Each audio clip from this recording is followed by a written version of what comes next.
If you like this video, please give it a thumbs up and hit the subscribe button as well as the bell to be notified of future videos. Thank you. Hello Internet, I'm glad to tell you that we got a sponsor for this video, and I wish to thank the sponsor for keeping the legacy dream alive and supporting the legacy which we're creating here for the South African security forces. And if any of you watching here wish to advertise on legacy, just contact me. But for now, let us see what our sponsor has to say and let us support our sponsor as well. Thank you.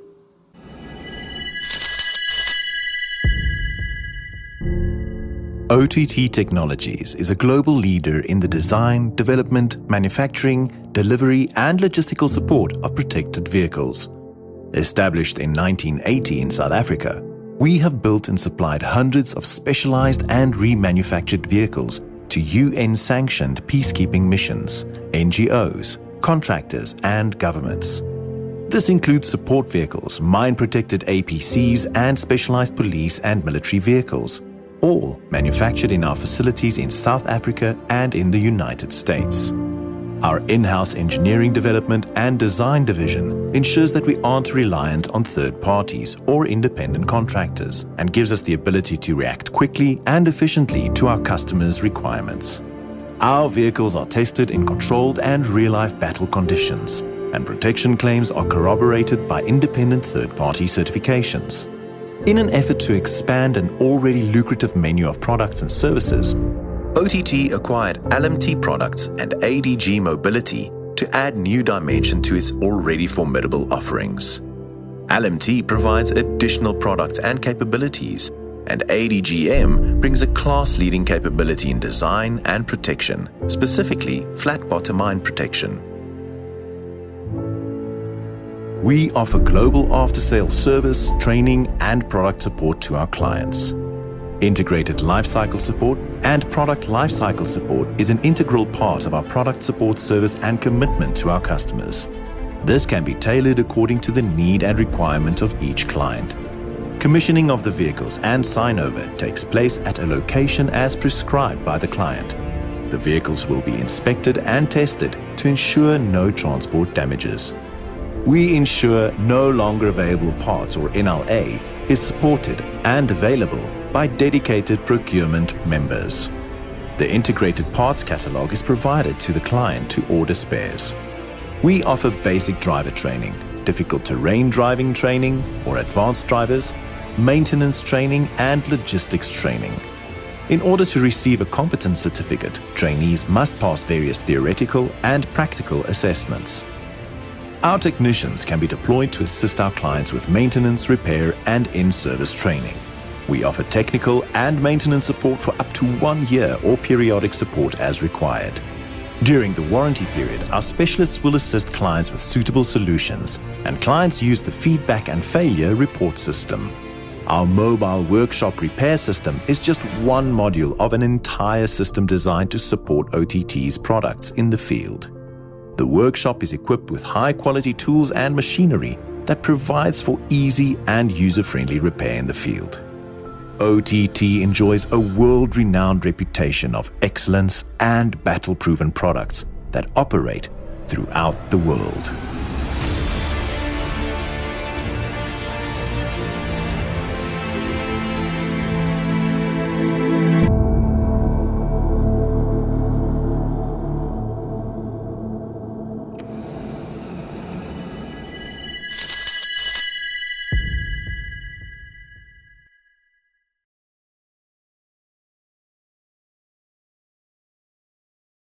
Hello Internet, I must tell you I'm excited today. We've got another General Officer here, Jock. And I'm sure we must be Scottish blood in the man. We'll ask him about that.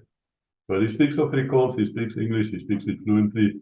So we're going to have this series of conversations in both languages, because most of you can actually read both or understand both, I would say. Now the General was quite famous. He was a commander of 32 Battalion as well. You all know that unit, but he did a lot of other things as well. We shouldn't just pick it to 32 Battalion, I'm quite sure. but we will get to that also. Sir, thank you for being with us. Thank you for talking to us. It took a long, long time before we got hold of you. You are very welcome here, sir. Thank you for your time. And now I have to ask you, and you can answer in any language you please. I know the book you're writing, your memoirs, well, that is in English. We would really want to read that book one day. Sir, where do you come from? How did you end up in the South African Defence Force? Okay, Chris, I'm going to start off by first saying thank you very much for the invitation. Before I tell you where I come from, I must warn you, by the way, I've been diagnosed with verbal diarrhea from a very early age. So if you find it necessary to stop me every now and again to catch your breath, just please do so. First of all, I want to say the book that I'm writing is not really a book, it's just my memoirs. I started them in about 2004, 2005. I had time on my hands to do that until about 2011. And then I stopped because I was doing something else, which I'll tell you about now. But I've been watching a lot of your conversations. And I find it very interesting because of, I've noticed now the technology nowadays allows us to start a lot of Facebook groups. I've been on quite a few of them. I had a look at a few of them. And all of us, really, my military background, my military time, almost 40 years, the majority of that time went about national servicemen. If you take from 1966 to 1989, which is the time of the war, those are the people that you're going to find on Facebook and now talking to each other about the days that they were at Yanhama and in Congo and whatever. And it's great to see the things that they ask. You know, what was your military number? Can you remember? Can you remember the ration packs we used to have?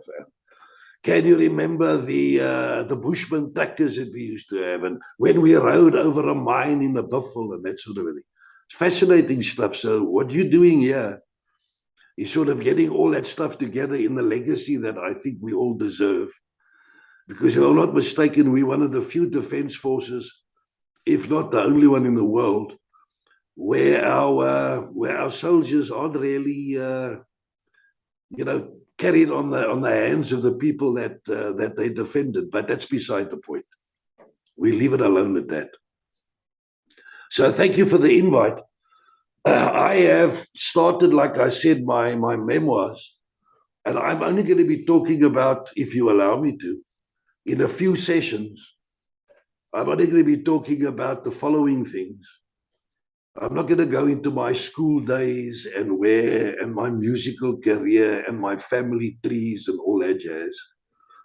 But I think what the national servicemen, and by the way, I see they're in their late 50s, early 60s, some of them into the 70s, which I am. So to all the national servicemen out there, this is dedicated to you. I'm going to do a lot of name dropping, names that you're going to remember, places that you're going to remember, little stories that you're going to remember. I'm going to try and keep them clean and neat. But I think I would be starting off with, I'm going to take you, like that movie, Back to the Future. I'll take you to the Army Gymnasium, 1964.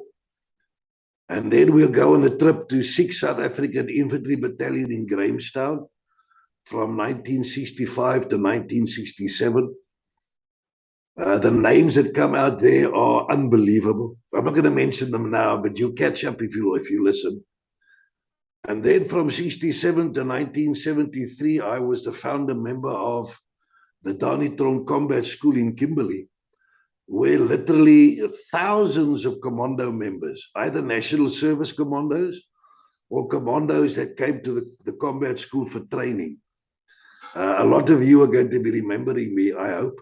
I suppose a lot of you are sitting there watching me and saying, yes, but I Jock Harrison, I'm oud geword, joh. I would just remind you that time and tide waits for no man.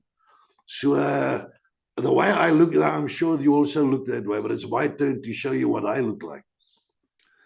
Then I'm going to take you for a couple of months to Oudtshoorn, to one South African infantry battalion. Yeah, Oudtshoorn, not Bloemfontein.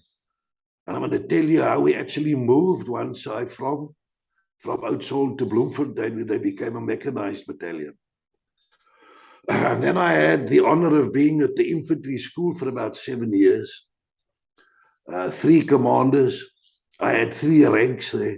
2 of my children were born there.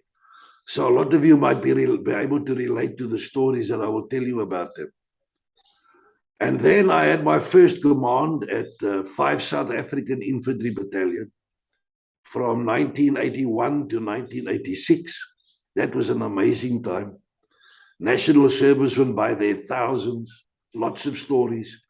And I hope, by the way, Chris, that when the people pick this up, they'll also come back and say, yeah, but you've forgotten about what about that? What about this? What about that? And they will be able to pick up all these stories. But I'll ignite it like a starter.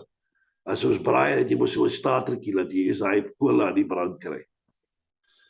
Then I want to take you to the year that I was in 32 Battalion, an amazing year in my life. Then I'm going to take you to 88 to 93 when I was the Chief of Staff at Northern Cape Command in Kimberley. And what's interesting is the last closing down of 32 Battalion took place in that same command. So there's a lot of stories I got about that. Then I went for 1 year to East London in 1994. That's the year that we became the new democratic South Africa, and how we had to take over the Transkei and the Ciskei and bring them back into the fold. And then I was Chief of Staff at Eastern Province Command from 95 to 99.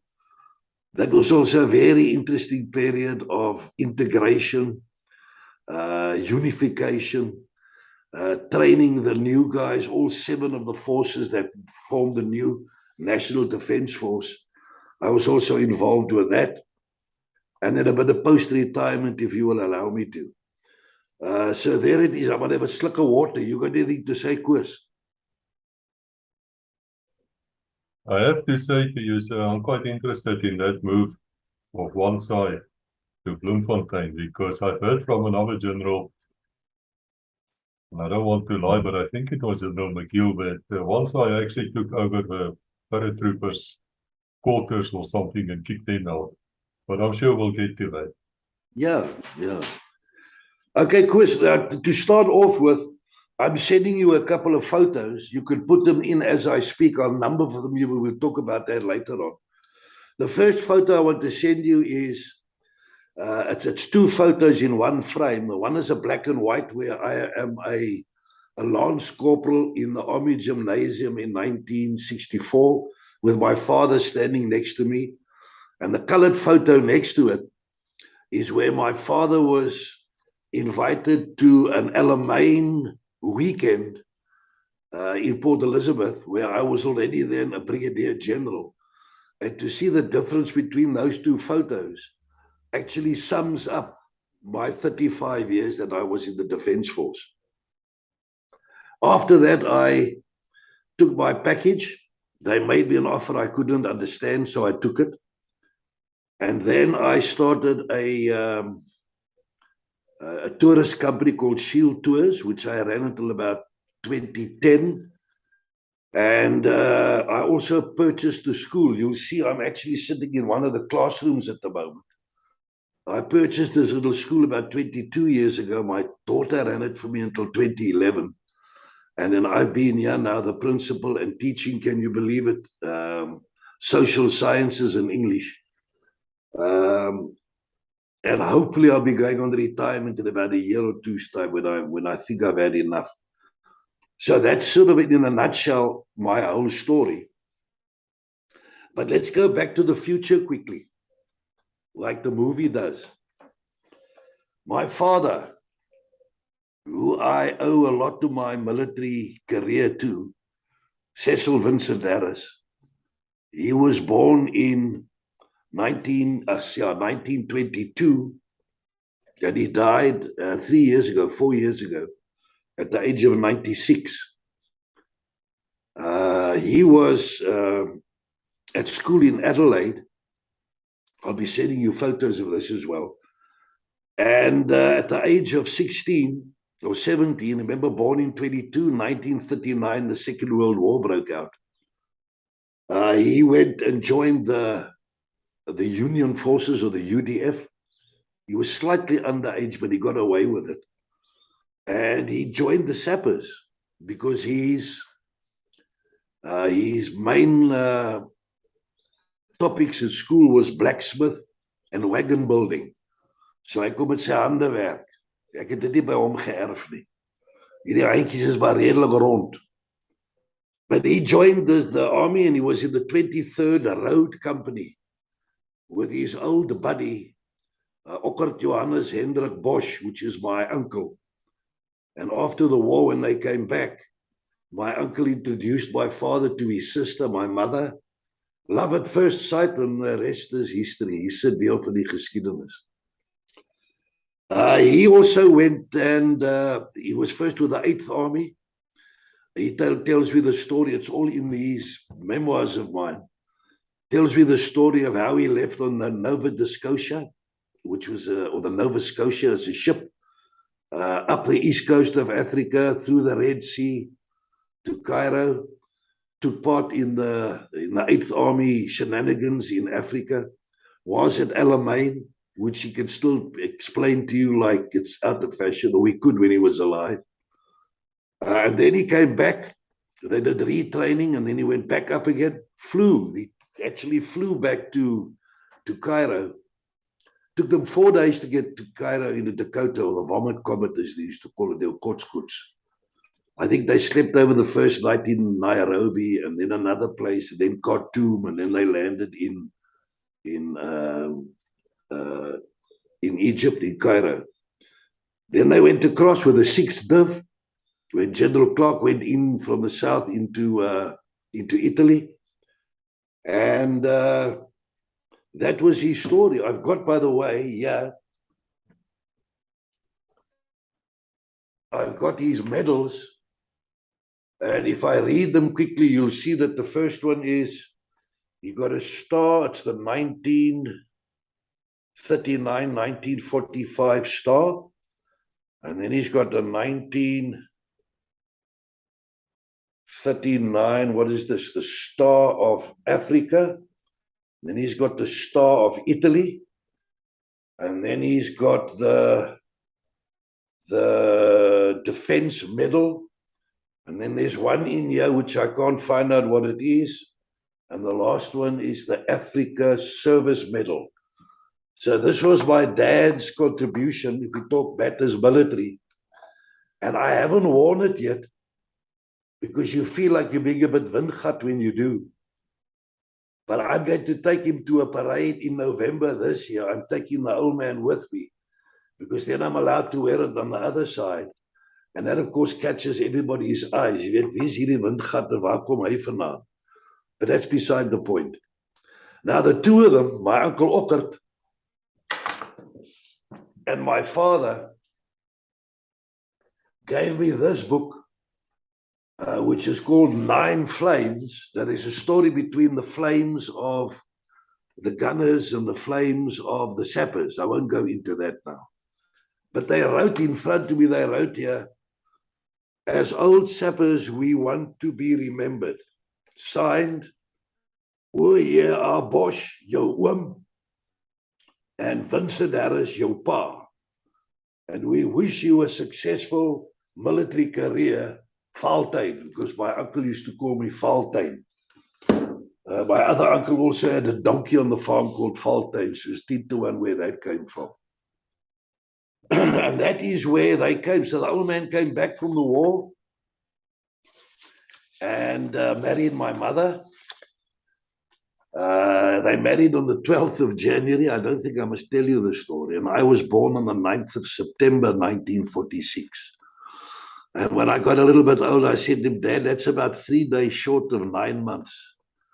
And he said, moenie met my probeer slim raak, jy boetie. Jy is nie buite echtelik nie.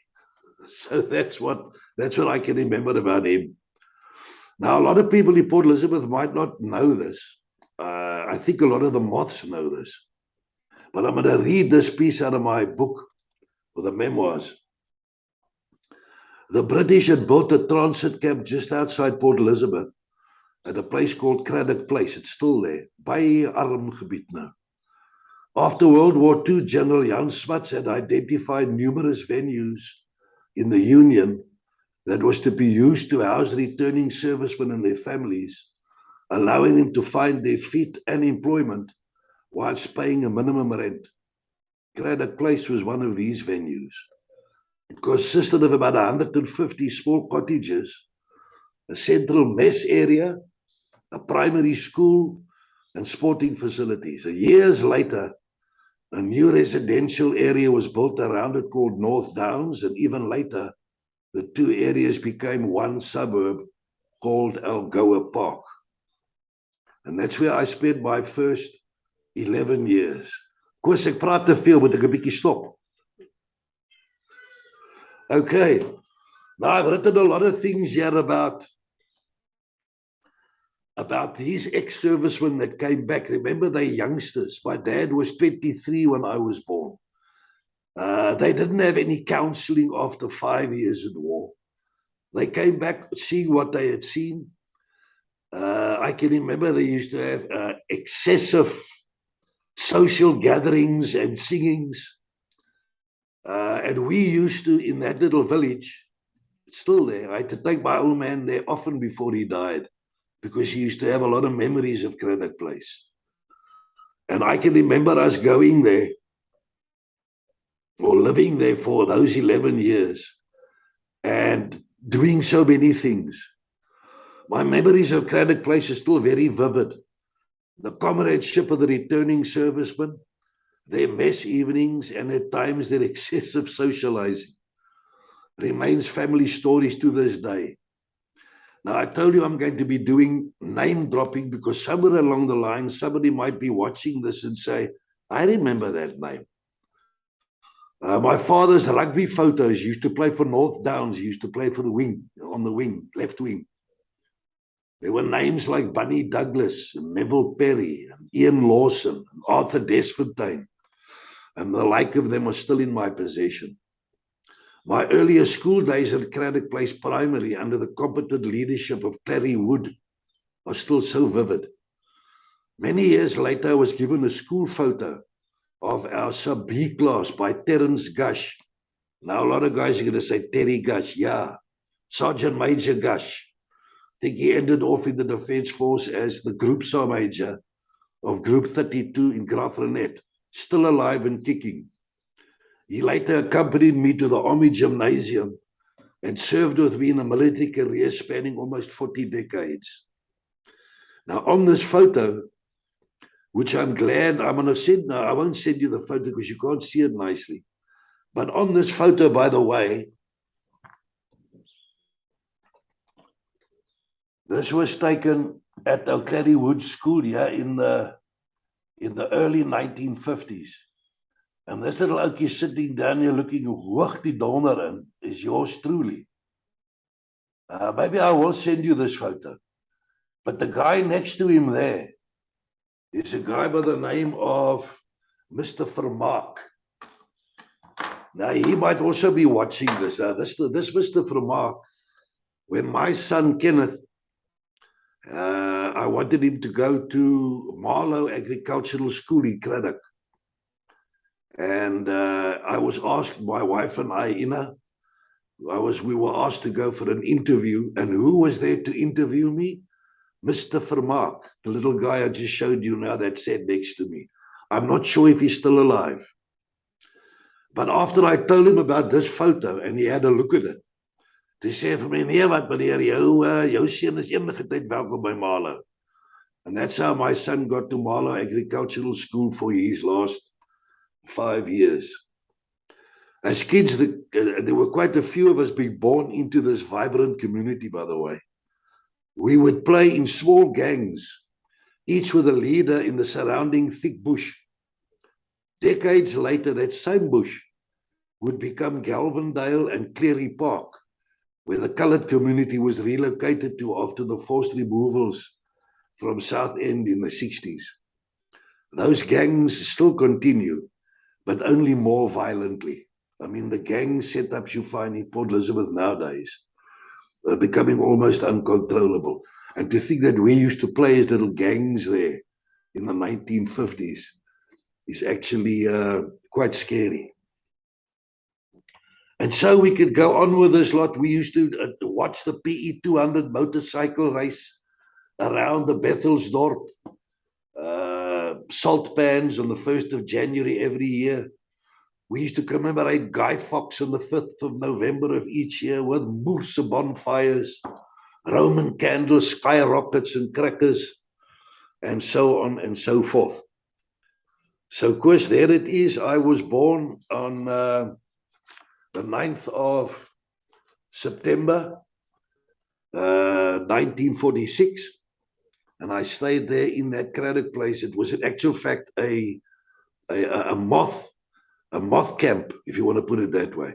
And my moth friends must help me.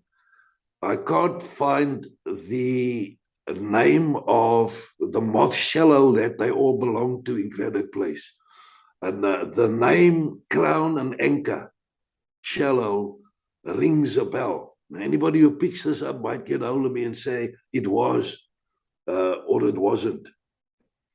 And then before I have another sip of water, in 1959, I went to Grey High School instead of 6. Those days it was still standards, and had an amazing time, of which these memoirs have got a lot of things to talk about, but it's nothing military excepting. There was a Mr. Peter Ponsonby. He was our cadet detachment commander with the rank of major. And I suppose he saw that I had a bit of a military hooding in me. I'm not quite sure. I suppose it was. And so I got promoted through the cadet ranks. And eventually I was promoted to student officer in my matric year, which was a great honor. I'll send you a photo. Staan hier die jong gat Harris met sy Sam Brown en sy pet op, and Mr. Ponsonby sitting down there next to the rector. Great days. Years later, in 1999, my last year in the permanent force, I was invited to take the salute at the annual retreat ceremony.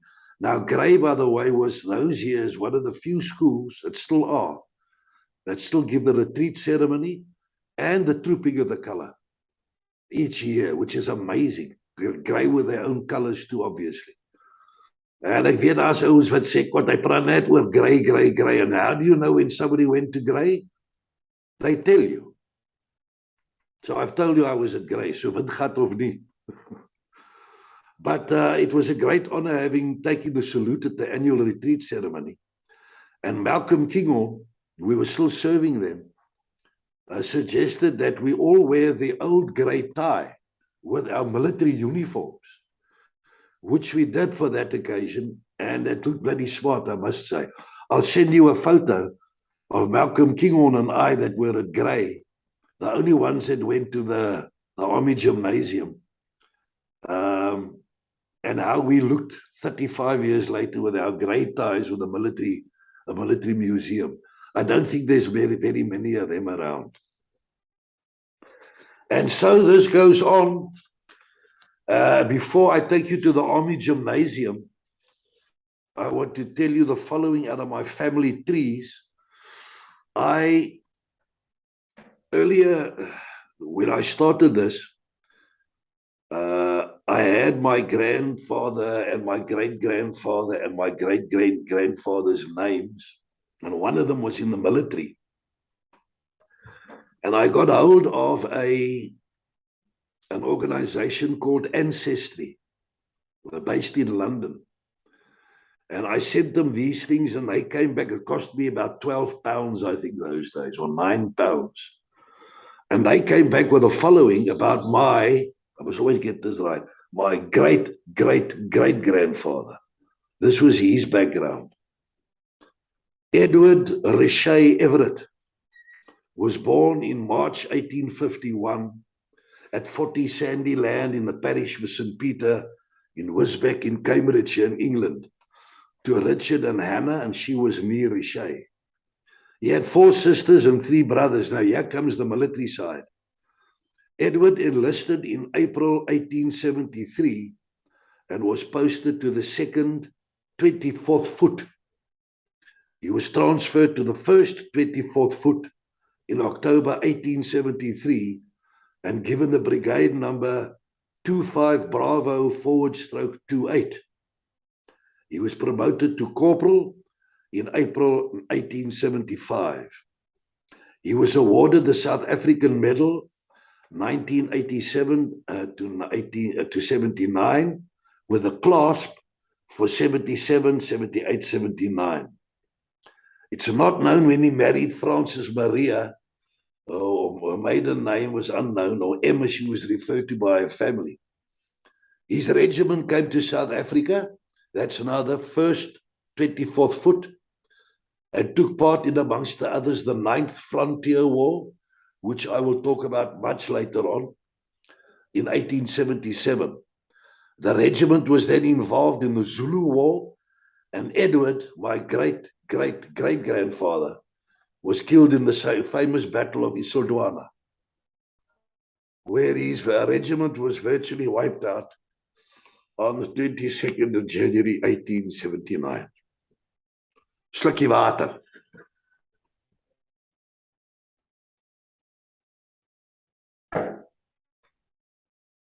So it might have been that is the military. My mother always used to say that I wanted to be a soldier from the time that I could walk. En dis seker maar hoe dit gaan, jy weet, soldate en onnies en dominees is maar 'n roeping.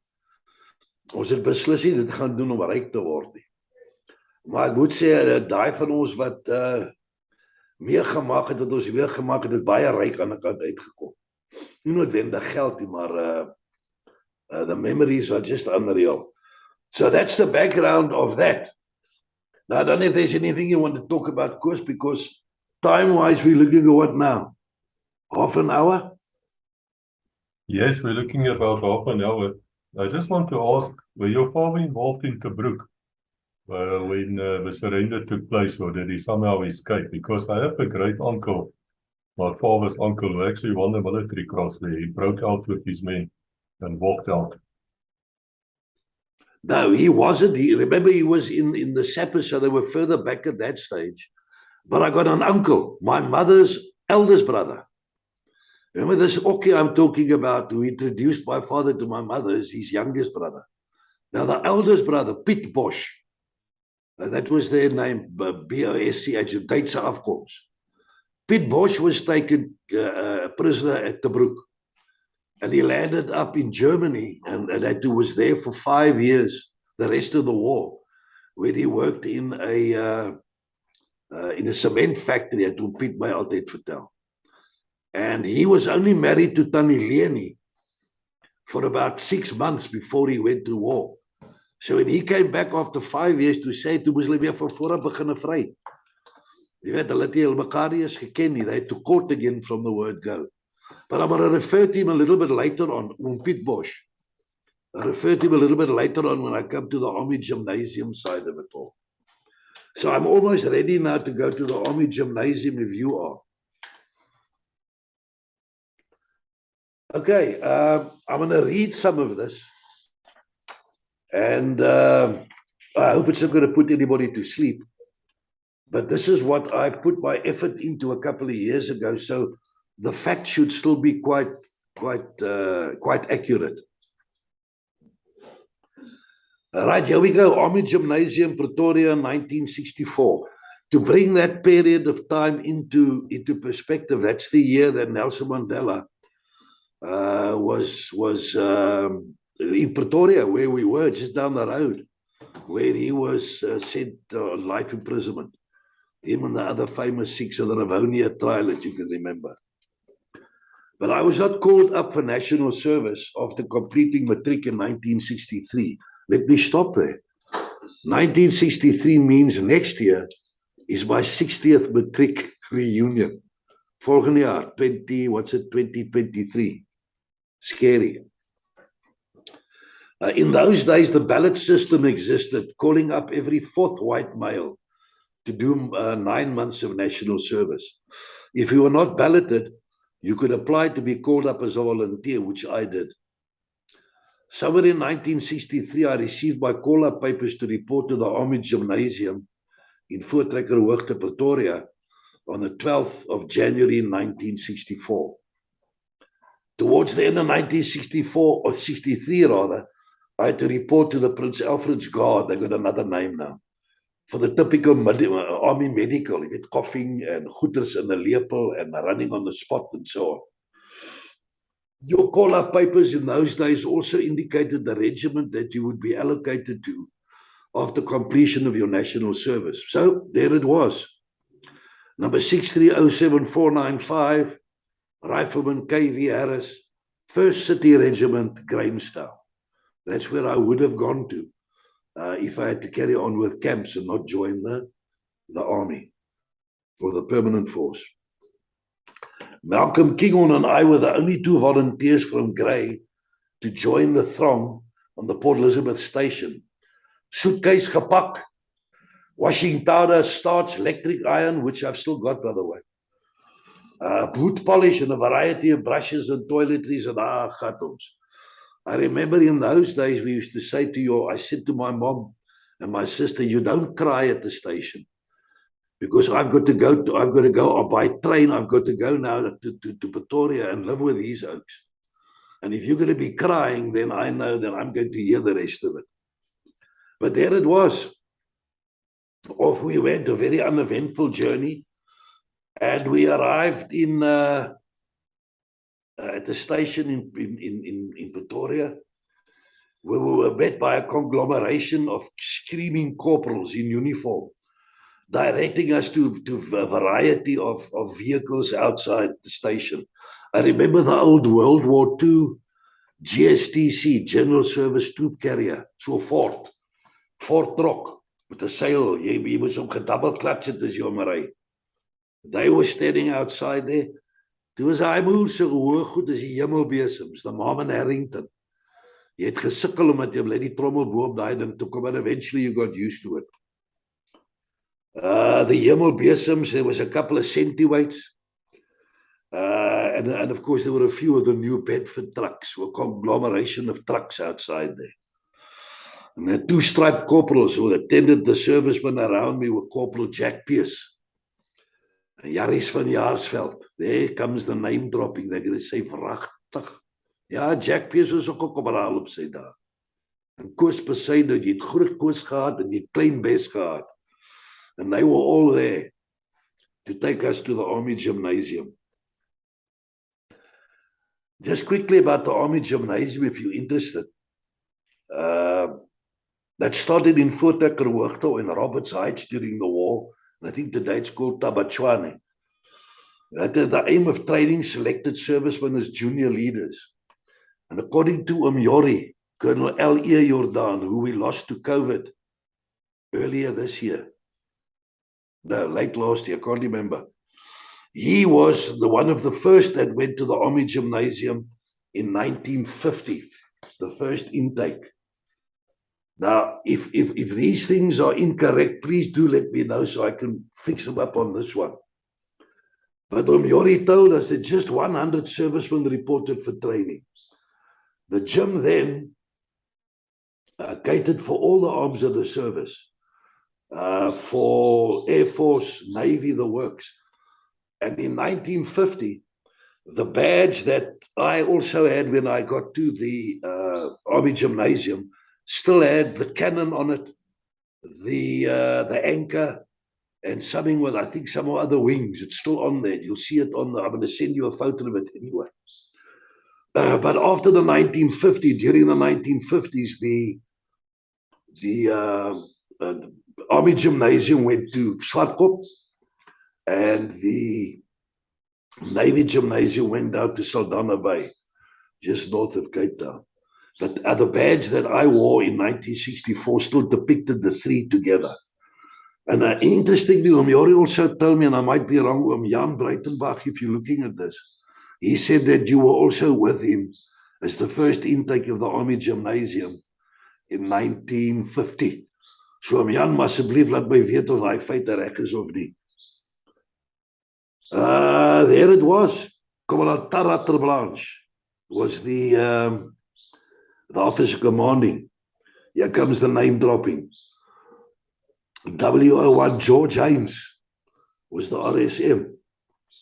We had 4 companies, 4 rifle companies and a headquarter company. And there was a 5th company, E company, that stayed in the tents close to the transport park. A lot of you are going to remember that. Those were the guys, excuse me, that were trained as E company, Army Gymnasium in the 60s, that eventually became the leader group of the Citizen Force regiments. And General Jack Turner, he was a major when I got there in 64. Jack Turner was one of the guys that trained the guys of E Company. Right, then on arrival at the gym, I was passed to, or rather posted to Alpha Company for basic training that would last for about 3 months. And little was I to know that some of the fellow servicemen that I was about to meet would play a major part in the next 40-odd years of my life. I was unceremoniously dumped off at Bungalow 1832 West in Alpha Company lines. A slightly introverted Leon Wessels, later Major General, was the first buddy that I met. Other bewildered occupants of the bungalow were Willem Poel from Namakwa land, a guy called Butler, Nepgen, Fourie, Whitey Richard, Asim Botha, Smiley Strydom, Hoffie Hofman, and a few names I can't remember. By the way, I'm sending you a photo. Those days when you went into the Army Gymnasium, there was a lecture room, die Panzerlesenkamer. And next to it stood an old Saracen vehicle. And there's a couple of us posing on that Saracen vehicle. I'm sitting on there, Terry Gush, hierdie Whitey Richard, die 2 Strydoms, Fred Ulschig, Hooper is sitting inside, driving the thing, and standing right in front, looking at the camera. There's a guy by the name of Chris Schulenberg. And Chris Schulenberg is the famous, if not the most famous recce of all time. Chris Schulenberg, who received the highest, what was it, the Cross Grand Valor, something like that. I've got it written here somewhere. That was Chris Schulenberg, but I'm going to tell you a little bit more about Chris Schulenberg later on, and about some of these other guys. There it was, we arrived. Our company commander was Field Cornet Gelly Geldenhuys. He was a short, balding officer, a hard but a good commander. The company sergeant major was W02 Pat Oosthuizen. So a skril stemmetjie gehad. Lots of you going to remember him. My instructor was Corporal Jarries van Jaarsveld. Short fellow, high-pitched voice. But he always looked after his troops. And I know what's going through a lot of your minds now. He was tragically killed in the training area at the infantry school in Oudtshoorn when I was at the infantry school, together with W01 Spookies. He used to call himself Spookies Steenkamp. And they were destroying time-expired ammunition when the explosion took place. They were tragically killed there. But I met him in 1964. Then the other members I can remember was Corporal Skoos Besaidnout, Klein Bes Besaidnout, Kami Botha, or H.J. Botha, and the Lance Corporal Grobbelaar, whose father was the Commandant General Grobbelaar of the SADF those days. And there were a few candidate officers that also did their basic training, not their basic training, their initial training as officers. And during the first few days, we were issued with a dress and equipment needed to do the work. There was a staff sergeant, ek gaan nie sy naam nou noem nie, want dit is lelik. Maar ek gaan die helfte daarvan sê. Staff Sergeant Kirip. Ek gaan stop by Kirip. Staff Sergeant Kirip Cowie. He was the quartermaster sergeant. He was a great character. Hy het so 'n stem gehad. Ek dink hy het te veel gerook soos wat ek nou het hierso. And he personally made sure that your clothing fitted properly, because this was the Army Gymnasium and not just a 2x4 unit as he used to put it. I'm going to run through this quickly because this is before we got issued later on in the year with a 1964 pattern webbing that we all knew until the end of our national service in 89. But we were issued with the following, and I'm sending you photos, of course, that you could put them on if you see where they are. 3 khaki overalls, World War II webbing with a World War II steel helmet, khaki shirts and long pants, a brown tunic and gabardine trousers with brown toe cap shoes. Amazing stuff. Caps, field and officers with gym badges, a black ceremonial cap and badge, boots rubber sole and boots ABR&F.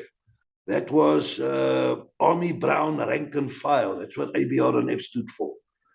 An Army greatcoat, selection of socks, belts, button stick that used to clean the buttons on the clothing. A housewife or a hussif was a small pouch that contained spare buttons, needles, and so on. A jersey, a scarf, woolen gloves, puttees that were worn on the ankles at the top of the boots, a poncho for wet weather, including a magnificent raincoat. Mine was stolen. Then we had the old battle dress. Daai goed is wat so rof was. Dress serge, they called it. That could only be worn with the issued Santa Maria underpants. You couldn't wear those Second World War battle dress pants without the Santa Maria, anders your whole crotch got burnt on fire. Jy moes hy lang onderbroek gedra to protect the family jewels. We had blankets and sheets and pillows and steel truck of trommels. And of course the R1 rifle cleaning kit, sling and bayonet.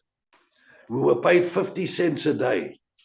And that was minus mess fees, regimental fund and a few other deductions, leaving just enough to buy cleaning material and a mixture of Fox and Wayside pipe tobacco. That was the cheapest way of smoking because Lexingtons used to cost you 20 cents a packet. And you might have enough money left for the occasional jaffle of a katkop.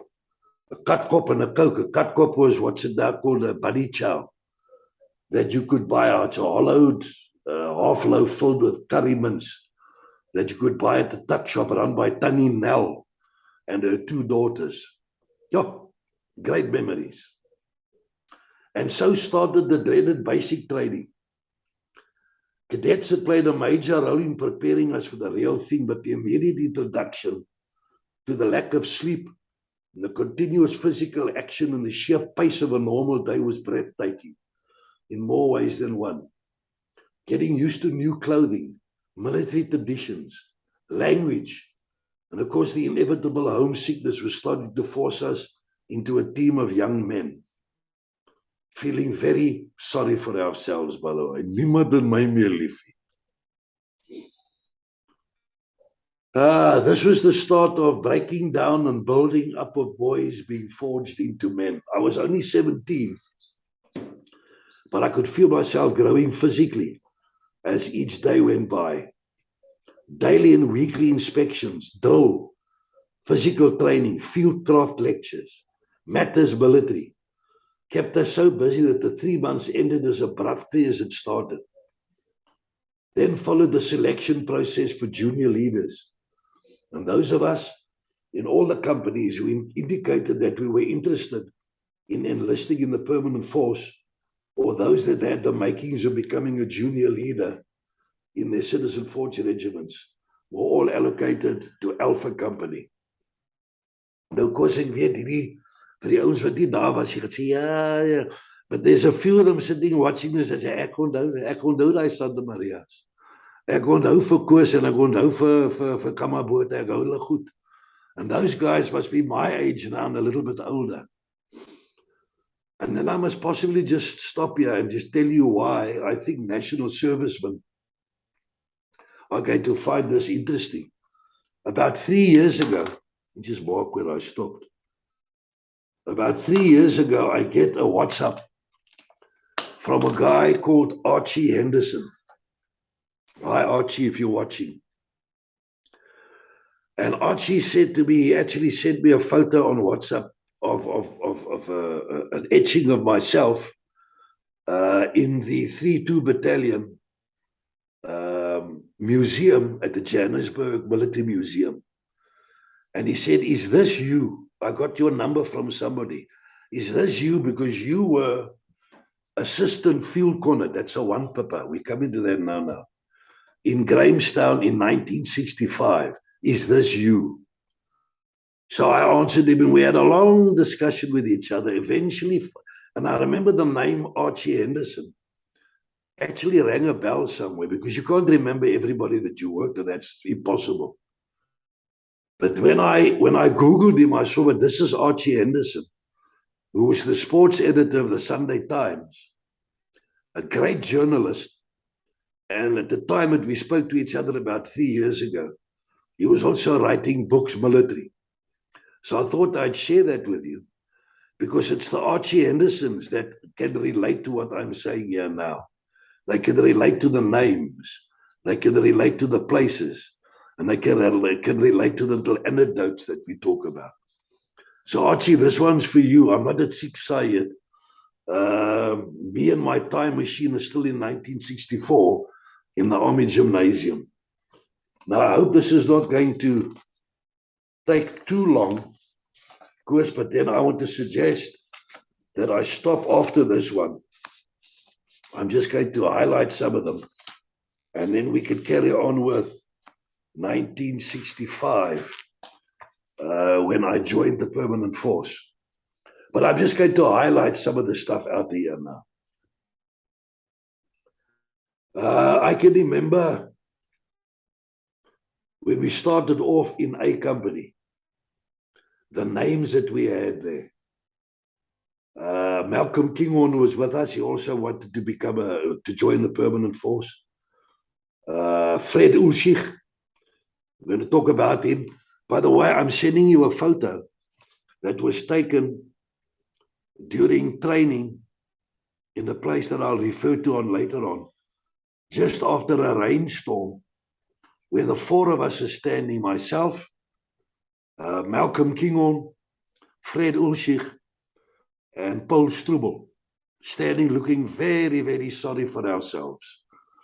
And I want to tell you now, before I forget, because it's not in my memoirs here, that if you look at those photos, so many years later, if you start with me on the left-hand side, I could be Windgat and say, OC 5 South African Infantry Battalion, OC 32 Battalion, OC Group 8, and then Chief of Staff, whatever. Then you'll see Malcolm Kinghorn standing there, the tall one. He was OC of 4 Recce, the waterborne guys. He was also OC of the military college. Then you'll have a look at Fred Ulschich. He, on that photo, you'll see he was the OC later years of 6 South African Infantry Battalion in Grahamstown, where I started. He was also the liaison officer to UNITA when he left the army. And then you'll see Paul Strubel, also officer commanding of 6 South African Infantry Battalion, and later years officer commanding of the infantry school. So that's now name dropping in 'n bietjie windgatheid. When you have a look at these 4 nat gereende hoendertjies by 'n plekkie by die naam van Kakhuiskloof by Elandsfontein, where we used to do our training. I'll tell you a little bit more about that later on. There we went into, just before we started, we had our first pass was in the Easter weekend. Only in April did we get our first pass. And Terence Gush and myself came from Port Elizabeth. Malcolm didn't come with us. And we hiked down from, it was safe those days, we hiked down from Pretoria to Port Elizabeth. The first trip, or the first part of our hiking to Heidelberg in the Transvaal was taken by another name that people will remember, Sergeant Major Matthews. I want to get his name. What was his first name? John. WO2 John Matthews. He was the bandmaster of the Army Gymnasium. And he took us on our first, very colorful character. He took us on our first trip. Our longest wait was at Cookhouse in our army gymnasium uniforms, beautiful. And we, of course, had a great weekend back home. And our parents actually spoiled us by flying us back to Johannesburg on a Viscount. Those were the airplanes you flew about in those days. Ons is met 'n Viscount teruggevlieg na die Paasnaweek. And there it was. A company was ready to start with its junior leaders.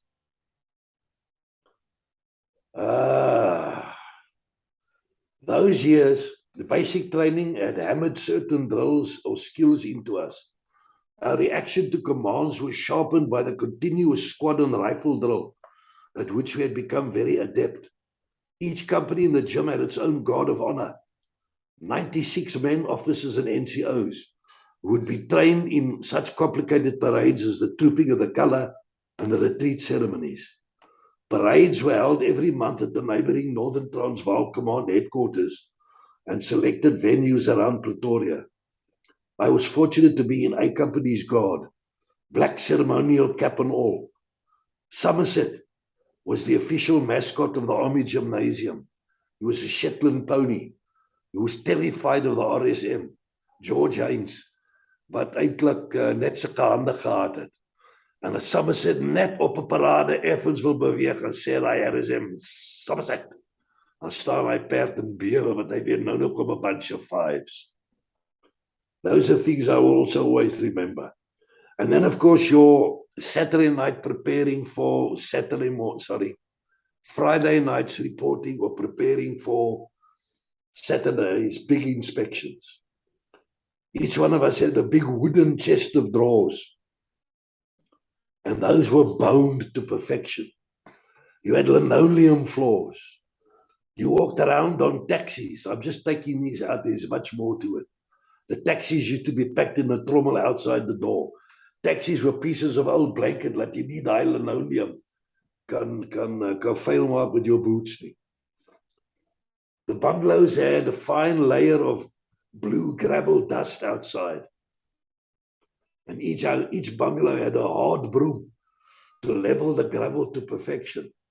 And we had one guy, ek gaan nie sy naam noem because it's not ethical.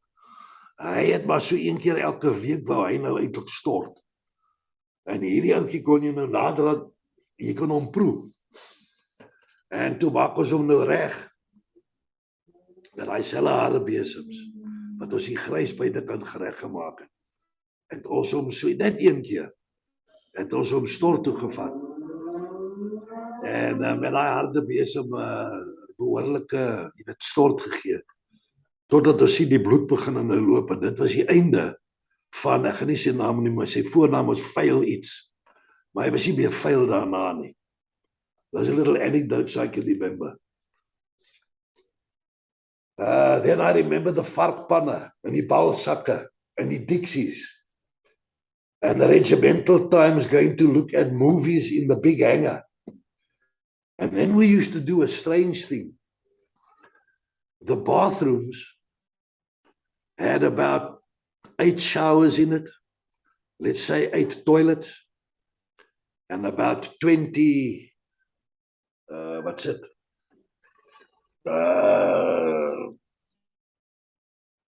goedjies wat jy in jou basins, 20 basins.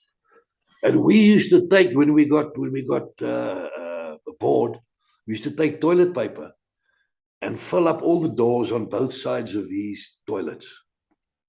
And you used to open the taps and let the water rise to just before it went into the toilets. And then you'd use these green or blue Colgate hare goed as it used to make, well, I used to spite that in, en dan maak jy een moose bubble bath binne in hierdie toilet. And when you were now finished with that, you used to open that toilet door. And ek sit nou in Port Elizabeth where we're running on water restrictions. En maak jy daai toilette deur, dan hartebaai water, die gym is op so 'n incline. Hartebaai water daar af dwars deur die lyne van al die ander companies onder jou. Vat dit al die gravel weg. That used to be great days. Then we started our junior leader phase, became candidate officers. I was fortunate, ek wil nie weer wind gaan klip nie, but I never became a candidate officer. We used to have, not candidate officer white, it used to be candy stripe, white and red. White and red was the candy stripes. But when we started junior leader, I was selected as a section commander. So I became a lance corporal, as you'll see on the one photo that I've sent you. But the rest of us all had our candy stripes. And we were told by the instructors, gave us a quick reminder that the CO was not a rank, candidate officer was not a rank. That we were actually lower than snake shit, that's what they always used to say. And that each of the rifle sections had a section leader, as I've told you now, so I skipped that one. Then we went on, military history, platoon commanding, signals, the DAPRC 261, the A39, the A40, the C42 radios and procedures, driving and maintenance. Yes, like I remember that. On those GSTC Fords, General Service Troop Carriers, and the Marmon Harringtons. Dan doen jy nou jou hele ding en dan ry jy nou daar net by die ou sal onthou. Snake Valley was 'n oop kol gewees. Waar jy nou lekker obstacle course vir die voertuie gehad. En dan moet jy nou hierdie double clutch. Jy's nog so maar gat man, jy's 17 jaar oud. Dan moet jy hierdie voertuie moet jy nou daar deur ry. En hierdie ouens is nog 'n name dropping. Ook Sabior, of Sergeant althans, Kalahari Jacobs, is 2 broers. Kalahari Jacobs is 'n paar jaar terug oorlede. Hy was ons driving and maintenance in Snake Valley. Daar ry jy agterin en dan gaan die ou wat nou die bestuurmotor, daar ry hy, dan toets hy jou. Dan kom jy op 'n incline en dan moet jy nou stop en dan moet jy jou horlosie. Of jou horlosie of jou pyp wat jy by jou Fox en jou Wayside gesê het. Moes jy nou daai ding gevat het en onder die agterste wiel van die GSTC Ford sit. Dan moet jy daar wegtrek. Sonder dat jy jou eie horlosie of jou pyp kan stukke ry. En as dit nooit dat jy het om geref, maar ons het altyd daar neergekom. It was Vickers machine gun training. 6-pounder anti-tank guns, the 3-inch mortars. So het jy aangegaan. Then there was elke nou en dan you used to have one weekend pass. And I remember, hier kom ek terug nou weer na Oom Piet. Oom Piet Bosch, my ma se oudste broer wat by Tebroek gevange neem is. Hy was die bestuurder van die jeugsentrum in Vermeulenstraat langs die Grote Kerk. Nou nog daar dink ek. Die jeugsentrum is waar, dit is amper soos 'n Afrikaanse YMCA. En daar het ek vir elke naweek gegaan as ek 'n pas gehad en daar lê ek op die stoep, kamertjie in die son, slaap dwars deur daai naweek. Staan op, vreet, gaan lê weer, staan op, gevreet, lê weer. Dit is wat hierdie gymnasium opleiding aan jou gedoen het. It made you want to sleep half the time. Maar dit was oom Piet se bydra.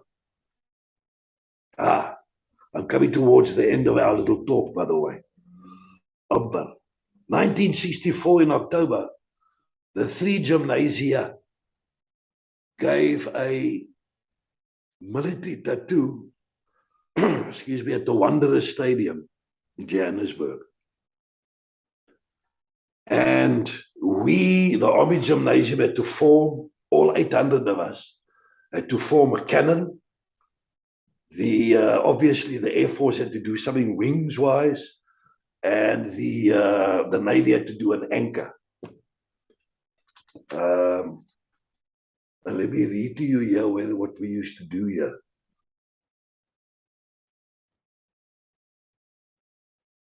The rest of the tattoo consisted of equestrian events, massed bands, silent drill exhibition, and so on. It was a massive event, and each gym had to prepare their own little piece at home.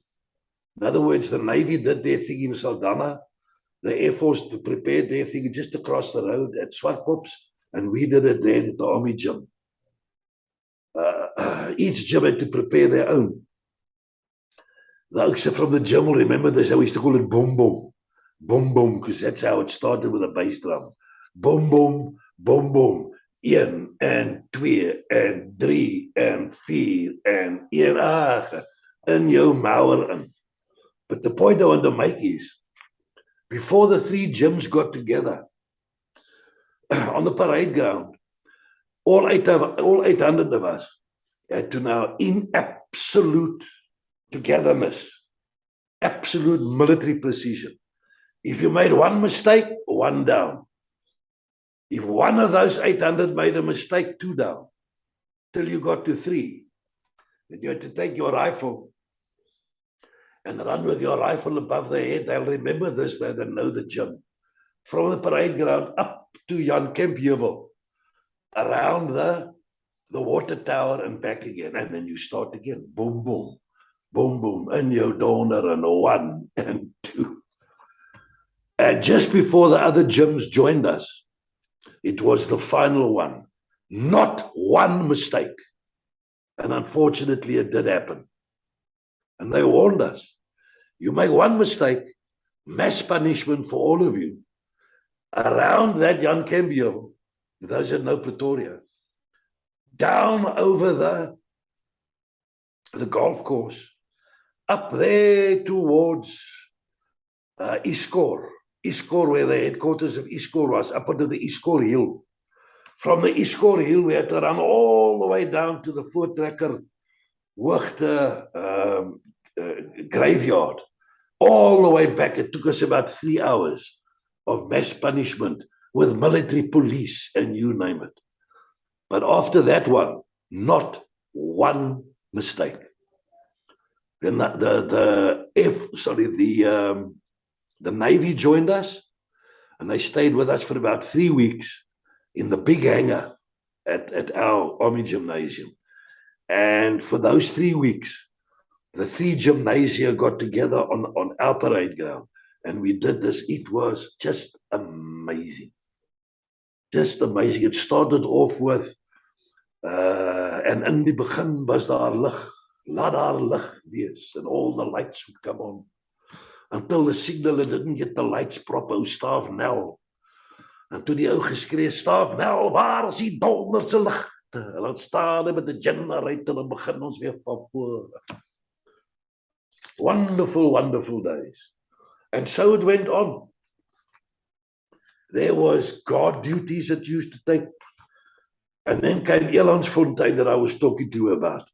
Elandsfontein was the training area used by the army out towards Hartebees Poort Dam. It was affectionately referred to as Kakke's Kloof. There's no other way I could say it. It was here that we introduced to the practical side of our lectures. And we went out there, jeeps fitted for radio and mobile field kitchens and stores, vehicles and ambulances and field rations, the full catastrophe. There we had to do appreciations, ground, given picture, routes, undercover, non-negotiable, distance and time. Yeah, it was amazing. And we had to give orders, so RBFV, situation, situasie, opdracht, uitvoering, bevel and sein. Little was I to know that that's why I can still remember it. I had to give these same things at the infantry school for years later on. But that was all drummed into us then already. And then we had this one day where we were dug in, full scene down to trenches, and we had a rainstorm. And that photo that I was referring to earlier is what it looked like after that rainstorm. My praat nou te veel, verbal diarrhea at its best. Then we did all that lot. And then we came to subjects like written communication, the conventions of service writing, what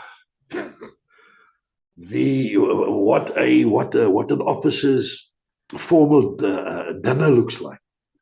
Now, it's not as it's formal, but it's only so holier than thou as what you think. You know, we were taught that you go into the sherry room and you have your sherries, all properly, neatly dressed. Then from the sherry's room, you'd move into and you sit down, and you have your first course, second course, third course, and around about the third course, the junior subaltern, the blaugat second loot, he had to crawl down under the table. Because he was in the police, ek weet nie of julle dit gedoen het nie. This guy had to crawl down under the table up to where the mess president is sitting at the main table and put butter on his shoes. And then he had to climb back or go all the way back again. And when you all went out to go and have liqueurs, there would be the main Mackie, what was part of the scene with his butter on his shoes. And then you know that it all took well properly. And then you used to play bok. You used to jump on his other's back. Bok, staan styf, hoeveel vingers op my lyf. Nou raak jy al hoe meer geswaai. Then eventually it started boiling down to him and your mestres uittrek. And he had to go under the carpet, between the carpet and the underveld. You had to go down there with us jumping on you. You're half suffocating to death. That used to be the fun of it. We were taught that at the Army Gymnasium, what those things look like. We weren't taught that. That's how eventually it would happen when you were doing the real thing. Now, and I'm saying here now, the year was speeding to its end. The final big field exercise was held, advance, attack, defense, withdrawal, miles and miles of walking informations, TUTS, TEWTS, tactical exercises without troops. We were done there. Then we had the last little concert that we had, took part in the concert as well. It's all in here in much more detail. And then we also went for, are you going to, if you applied to go to the military academy, did you want to go to the military academy? I applied for that, but I didn't make it because I wasn't good enough at mathematics. So I never went to the military academy. That honor I left to my eldest. She went to the military academy years later. Toe vat sy by pa se plek oor. Maar sy was 'n bietjie slimmer as pa gewees. En sy het minder as pa party gehou, dis hoekom. And there came the end of an amazing year. Absolutely amazing year. I'm writing this exactly 40 years after completing the year at the gym. With a few exceptions, I've not referred to many of the friends that shared the year with me. I will attempt to recall some of those that I can remember. Andre Besbier started his career at 2 South African Infantry Battalion at Walvis Bay. Later did his parachute course. Officer commanding 1 reconnaissance commando in Durban. Took early retirement as a Major General in the 2000s and died last year of COVID, as you know. Last year or this year, I'm not sure anymore. There was OGTLs. There was Hoffie Hofman. There was my old friend Malcolm Kinghorn. And then there was a guy by the name of Jimmy Kerr. Now, Jimmy and Brian Kearney and myself, the three of us used to talk to each other with a Scottish accent.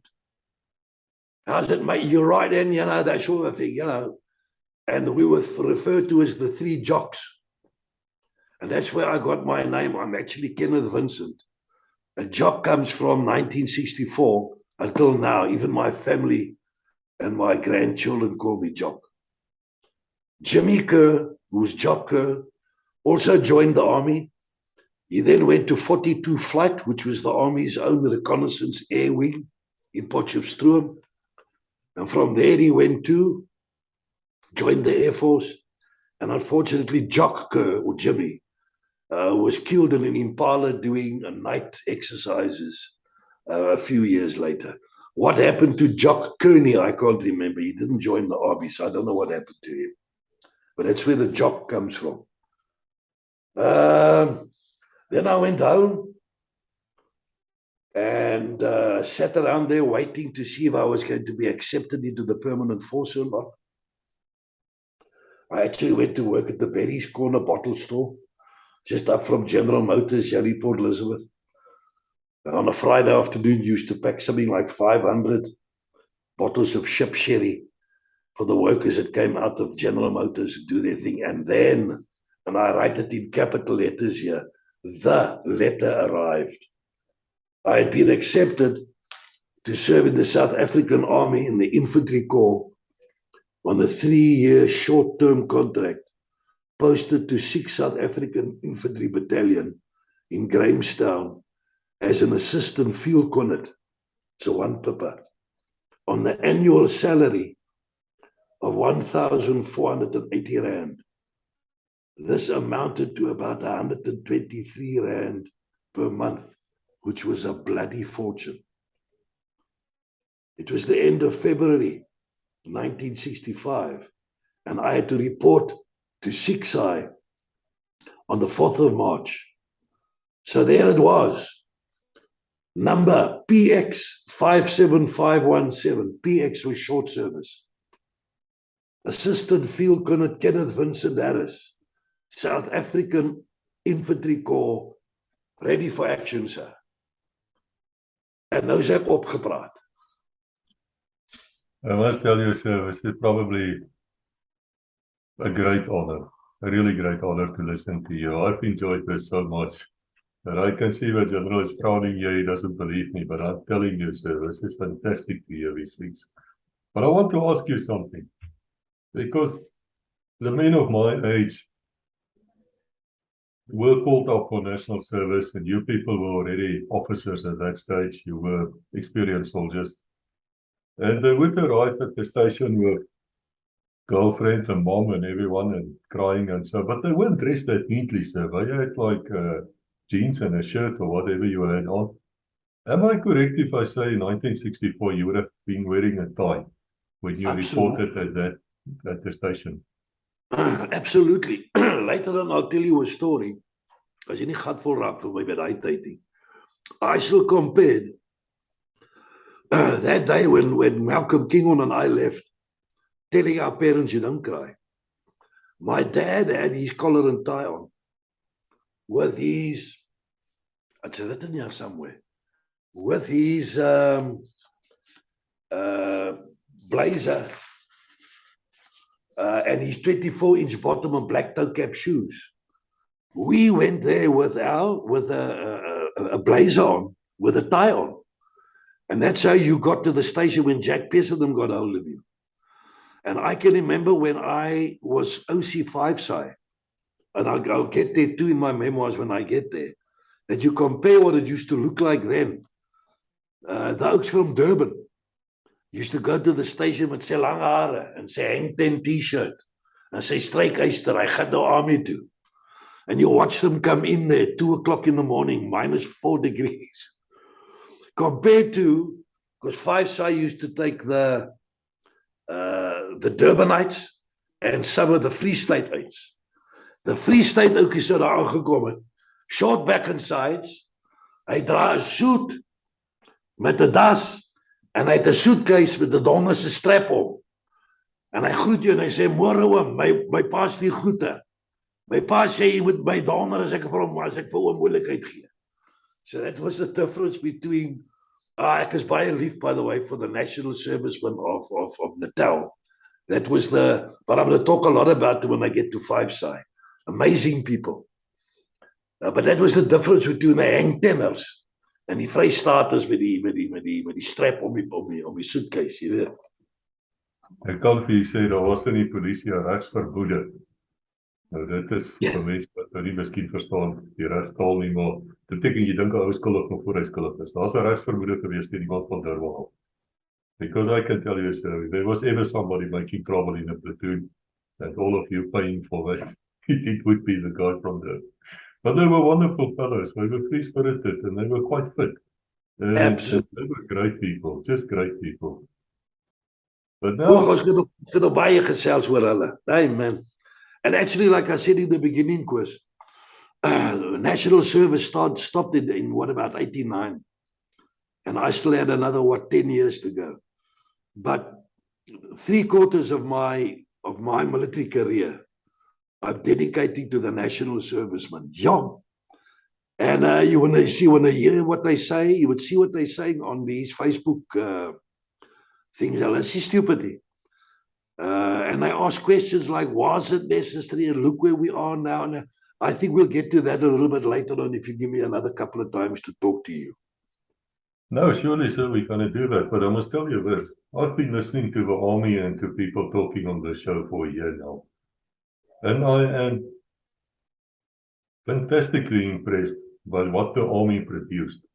If you think about it, you take a guy out of school with no real life experience, because we were very conservative. I mean, most of us were virgins, to be honest, by the time we arrived at the military or the police. But within months, they've taken this fellow and he can handle a complicated machine like a G5 cannon or a tank or a rifle. He can follow orders, and then you take the best out of him and you make them officers and lance and corporals. And they have to take command of their own boys who's been at school last year. And they just went and they did the job. Unreal, man. But the Cubans and the Soviet Union could actually throw in the water, throw into the fire. It's amazing. What the army achieved, the SADF, to me, is just, it's beyond belief. Well, you know, you're right, because when you think back, we used to say we were the best army the best defense force in Africa, and one of the top 3 in the world and so on. That's not blowing your own trumpet. If you look back and you see exactly what you've said now, though, 18 years old, 18, 19 years old. Nie donders 'n bang haar op hulle koppe nie. There were exceptions. Some of those that are full of drama now on the Facebooks, those were the baddies. They're still carrying grudges. But in general, unreal. And I'm so glad that I could be part of that. Yes, and I can tell you, sir, whatever they say about permanent force members, without the permanent force giving the experience and teaching them and planning the operations, leading the operations, could not have been done. This was a match in heaven. Absolutely. The right time, right place.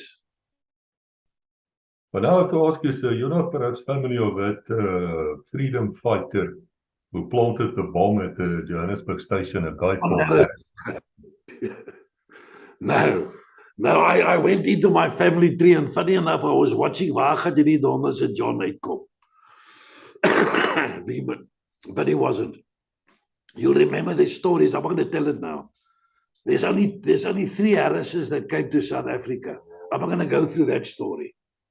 You know what I'm talking about. John wasn't one of mine. It's like we always say, there's 2 Kotze bloodlines as well. You know, there's a Kotze and the Kotze, and otherwise it's just a joke. But this was fantastic. I'm really grateful, sir, for your time here. I know we're going to come back and we're going to record many, many more episodes. So I want to say to all of you listening here, if you have a question for the General, please leave it below. I will say my usual warning. If you want to get insulting here, I'll get rid of you. I will definitely ban you. Let us keep it, civil. We are all grown men now. And if you have a story and you think you can, or you wish to be here on Legacy, please come and tell your story. You know, you're really welcome here. Everyone. Doesn't matter what unit, doesn't matter what rank. I don't even care when. Just come and tell us your story. Let us not die with us. Let us create the legacy here so that our children, grandchildren, and whoever else fancies himself, let them come and look at us, and then they can, make up their mind to what we stood for and what we didn't stand for. So, sir, thank you so much. I appreciate you. And until we meet again, God bless. Thanks, Koos.